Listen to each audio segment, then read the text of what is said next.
Hey guys, welcome to జెన్జాట్. ఈ రోజు ఛాలెంజ్ వచ్చేసి స్పైసీ నూడిల్స్ ఛాలెంజ్ అన్నమాట. ఒక 2-3 రెక్కలు కాదు, ఫుల్ ఒక స్పూన్ తినాలి మీరు.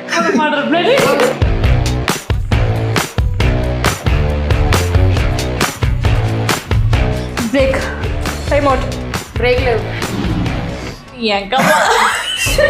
హాస్పిటల్కి వెళ్తే అన్న మీరు గివ్ అప్ ఇచ్చేయచ్చు. అదే నేను సీరియస్ అంటున్నా. అడుగు ఫస్ట్ ఆఫ్ ఆల్.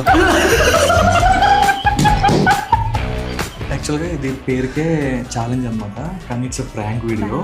ఇది సాయికి ఇస్తున్నాం, ఇది మేము నైనాకి నేను ఇద్దరికి తింటాం అనమాట. సో ఛాలెంజ్ ఏంటంటే క్వశ్చన్స్ చెప్పింది, టఫ్ క్వశ్చన్స్ అడుగుతానని చెప్పి అట్లా నీళ్ళకి ఆన్సర్ నా ఒక్కడికే తెలుసు అనమాట. నైనాకు కూడా తెలియదు, ఎందుకంటే నైనాకి చెప్తే నవ్వేస్తుంది అనమాట.